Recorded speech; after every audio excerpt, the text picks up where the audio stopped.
कल राज्य निर्वाचन प्राधिकार ने नोटिफिकेशन जारी किया है जिसमें पैक्स चुनाव को रद्द किया गया है और कहा गया है कि खराब मौसम के कारण चुनाव नहीं करवाया जा सकता। देखिए, चुनाव को टालने के लिए ये मौसम को लेकर के जो दलील दी जा रही है, इसमें आंशिक सच्चाई है। पूर्ण सच्चाई यह है कि कोरोना जिस तरह से महामारी का रूप ले चुका है बिहार में या ले रहा है, उसकी वजह से चुनाव को रोका गया है। कोरोना का नाम सरकार इसलिए नहीं लेना चाहती है कि वो चाहती है कि विधानसभा का चुनाव जो है हो जाए, जबकि प्रतिपक्ष की ओर से कई लोग ये मांग कर चुके हैं कि साहब, कोरोना की जो हालत है, जिस ढंग से दिन ब दिन बिगड़ती जा रही है और सरकार इस बात को खुद कबूल कर रही है।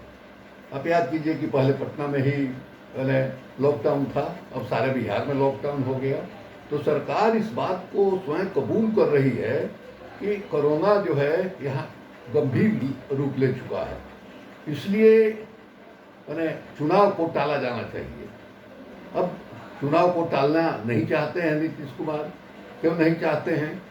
कि 5 बरस के बाद जो है प्रेसिडेंट रूल लग जाएगा, सरकार रहेगी नहीं। संवैधानिक प्रावधान है कि कोई भी सरकार, स्टेट असेंबली हो या लोकसभा हो, उसकी उम्र जो है 5 साल की होगी।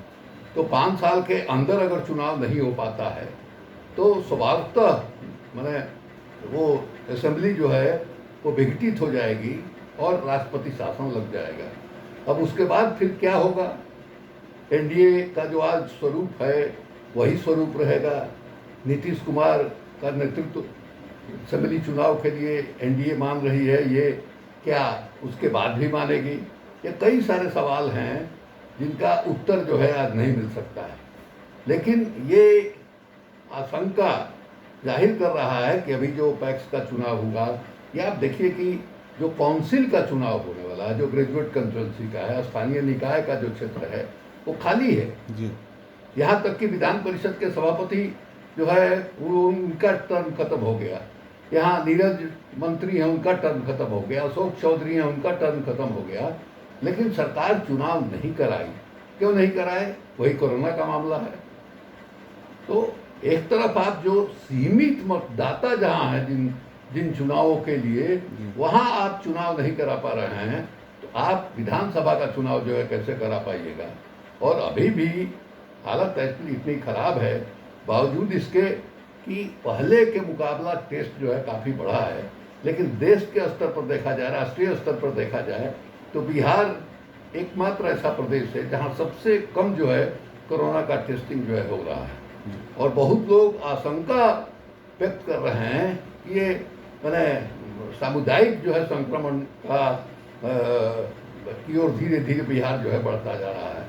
इसलिए हम जो है ये जो दलील दी जा रही है पैक्स के चुनाव को स्थगित करने के लिए, वो दलील जो है गले के नीचे जो है उतर नहीं रहा। बीजेपी सर लगातार क्षेत्रीय बैठक कर रही थी। कल बीजेपी के दफ्तर में 75 नेताओं के जो रिपोर्ट हैं कोरोना के, वो पॉजिटिव आ गए।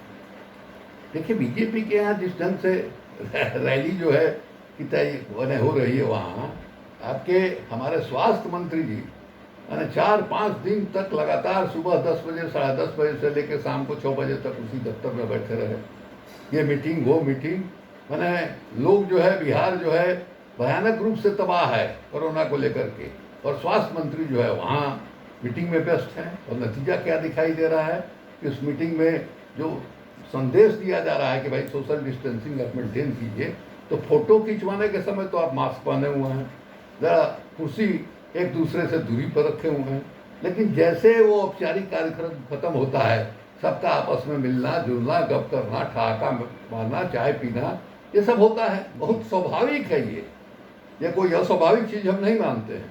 और उसका परिणाम क्या है वो जो है दिखाई दे रहा है कि आपका दफ्तर बंद हो गया। अब उसको आप सैनिटाइज कराइएगा, कब खुलेगा दफ्तर कोई ठिकाना नहीं है। आप लोग डरते डरते जो है वहाँ जाएंगे। ये संजय जायसवाल भी बैठक में जा रहे थे, आज उनका भी रिपोर्ट पॉजिटिव है। संजय जायसवाल जी भी उस बैठक में जा रहे थे, आज उनका भी रिपोर्ट पॉजिटिव आ गया। आएगा ही, वैसा तो नहीं है कि संजय जायसवाल जी सत्ताधारी पार्टी के अध्यक्ष हैं तो कोरोना उनसे डर जाएगा, ऐसा तो है नहीं। और मुख्यमंत्री के आवास में जब कोरोना घुस गया, उनके भतीजी के बारे में शंका हो गया कि साहब उसको कोरोना है। हमारे बिहार के गृह मंत्री के यहाँ जो है गृह मंत्री उसके शिकार हो गए। तो ये मैंने कोरोना इस मामले में भेदभाव नहीं करता है, लेकिन कोरोना जाने वाला नहीं है। देखिए WHO का अभी हम देख रहे थे उसका स्टेटमेंट, WHO का कहना है कि मैंने स्थिति अत्यंत भयावह है। उसका यह भी कहना है कि कोरोना के पहले वाली स्थिति दुनिया में तब लौटेगी, ये दूर दूर तक जो है दिखाई नहीं दे रहा है। उसका कहना है कि लोग एहतियात जो है नहीं बरत रहे हैं।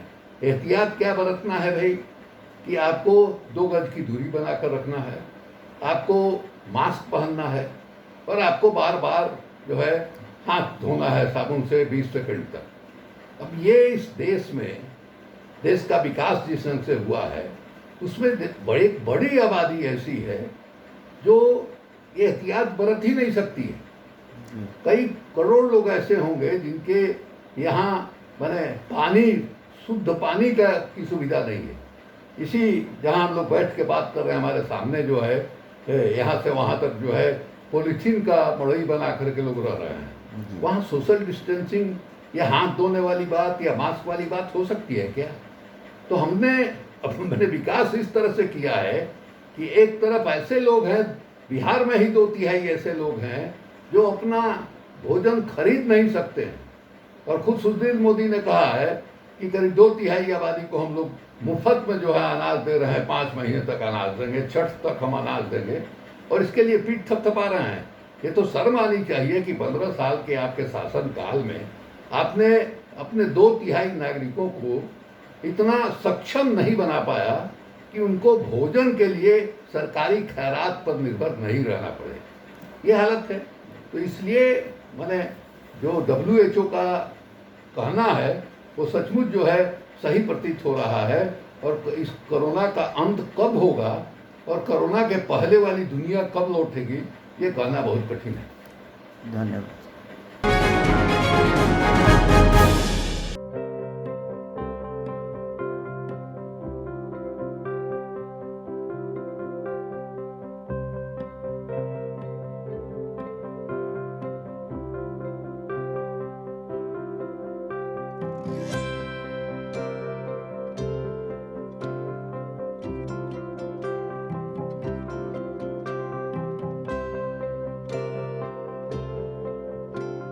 एक जिंदगी बचाने वाले को हीरो कहते हैं और 1000 जिंदगी बचाने वाले को health care worker. Our heart never hardens, our temper never tires. Our touch never hurt. We value what we do. We at Paras work for cause, not for applause. Lockdown के समय, lockdown के बाद हम हैं आपके साथ।